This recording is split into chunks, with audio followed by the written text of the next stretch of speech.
Hello, Hi Rock. Welcome to our daily devotional.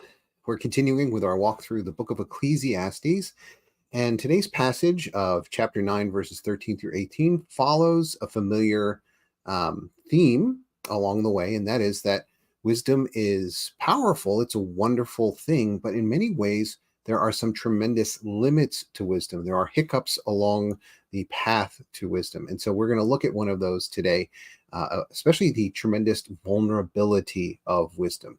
So we're in chapter 9, verses 13 through 18, where we read the following. Here is another bit of wisdom that has impressed me as I have watched the way our world works. There was a small town with only a few people, and a great king came with his army and besieged it. A poor, wise man knew how to save the town, and so it was rescued. But afterward, no one thought to thank him. So even though wisdom is better than strength, those who are wise will be despised if they are poor. What they say will not be appreciated for long. Better to hear the quiet words of a wise person than the shouts of a foolish king. Better to have wisdom than weapons of war. But one sinner can destroy much that is good.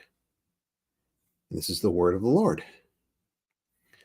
This, as I said before, this passage continues this theme that wisdom is very vulnerable in many cases. And so we have this thought experiment, or maybe it was a historical situation. I'm not aware of the situation it would refer to in that case, but perhaps it's a thought experiment. And we see that there's this small town that is being besieged by a mighty king. There seems to be no hope. But so on the one hand, you have this mighty army, this mighty king, and on the other hand, you have this small town with only a few people. What could possibly save them from this impossible situation? Now, if someone in that town were able to somehow raise their own mighty army, or if they possessed some kind of secret weapon of war of great power, they would be celebrated in their victory. They would be rewarded with great honor, with great honors. After all, after the enemy is defeated, this town's mighty hero would still have great power and could easily become a conqueror or a tyrant himself. And so he would have to be appreciated and thanked. But this is just a small town with only a few people. There's no hero or mighty army to come to the rescue. But what they do have is this poor wise man. In verse 15, we're told, this poor wise man knew how to save the town, and so it was rescued. But afterward, no one thought to thank him. So even though wisdom is better than strength, those who are wise will be despised if they are poor. What they say will not be appreciated for long. So in this case, this poor man's wisdom was greater than armies or secret weapons. It was able to bring about an otherwise impossible victory. But after the threat was gone, this is just still a poor man. He can do nothing if no one honors him. There's no fear of what he might do in reprisal if no one thanks him. There's, despite his wisdom, he's still just a poor man with no power and very few connections. So he's going to be ignored and forgotten, just like all people without wealth and power. What's really important to pay attention in this case is that it is very easy for us to ignore the voice of wisdom if we choose to. So there is a way in which wisdom is mighty, even mightier than kings and armies, and yet in another way, wisdom is incredibly vulnerable. Not only can wisdom be forgotten, it can even be ignored entirely in the first place. Kings and armies, they can't be ignored. They come with mighty shouts and power, but wisdom can be so easily ignored. I mean, think about in your own life, how many times have you heard the voice of wisdom from a parent or a teacher or perhaps a wise friend or a counselor or a pastor and simply chosen to ignore what they said? And that's the exact situation anticipated in the final verses that we see here. Verse 17 and 18, better to hear the quiet words of a wise person than the shouts of a foolish king. Better to have wisdom than weapons of war, but one sinner can destroy much that is good.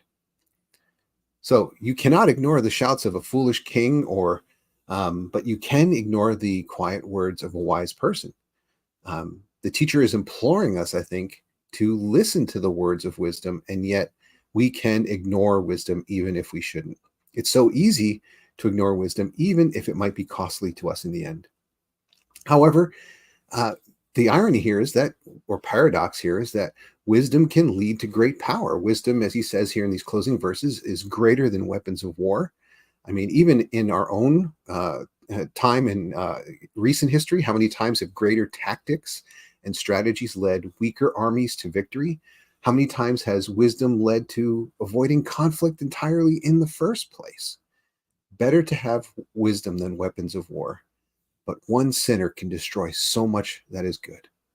You see, because wisdom doesn't have this kind of raw power. Wisdom, in many ways, is very weak and vulnerable. As it says here, even one sinner can destroy much that is good. In fact, this is an idea that is going to be picked up and developed in the next passage, that a fool can undo so much of what is accomplished with wisdom. The illustration that's used is that a few dead flies can destroy a bottle of perfume. Despite the wonderful perfume that's there, even a few dead flies can just ruin the entire thing. And so this passage, I think, leads us to at least two questions for us to consider, two ideas for us to consider. First of all, I think there is this imploring of the teacher to us to say, listen to wisdom. It can be so easy to ignore the voice of wisdom in your life, but please, please listen to this voice. And so think about this for yourself. Where does wisdom show up in your life? Who brings words of wisdom to you? Whatever it is, listen to those people. They might be people who have very little power. They might be people you can easily ignore. Very much unlike the shouts of angry kings, the wise may be whispering to you. So seek their wisdom and listen to it. But the second question that strikes me even more is to ask yourself, why do you seek wisdom? Why? If you hope that people will be thankful for your wisdom, that might happen. Or like in this passage, it is easy for the wise to be forgotten. In other words, wisdom can be a path to relative thanklessness. You may very likely be unappreciated or underappreciated. And so I think the implicit question is, why do we seek wisdom? If you're pursuing and sharing wisdom in order to be appreciated, get ready to be disappointed. If you want to be appreciated, power and wealth are much more likely to get you what you want. Think about the life of Jesus. People were often attracted to the signs and wonders, the miracles. Without those signs and wonders, they might not have listened to his message at all. Yet it was his words that held the key to real life. Not just the healing of our bodies, but the salvation of our souls. When Jesus held back his power in the end, they mocked him and killed him. The crowds called for the release of a freedom fighter named Jesus Barabbas rather than Jesus of Nazareth. Jesus didn't share wisdom in order to be thanked and appreciated. Instead, Jesus shared wisdom out of love for us and faithfulness to his Father. Now he does receive great honor, but not then. So why do you seek wisdom, and why do you want to share wisdom? If it's out of a desire to be appreciated, you might be greatly disappointed. But if you want to love others, wisdom is a wonderful path. It's also a wonderful path if you want to honor God. There's someone who's very close to me who I've wanted to and tried to share wisdom with for many years, and it has often gone unrecognized. And at the same time, this loved one had a friend who was very unwise, let's just say, and that friend undid a lot of the wisdom I was trying to build into this person. And in so many ways, wisdom gave me very little power. Like the final verse today, one fool can destroy much that is good.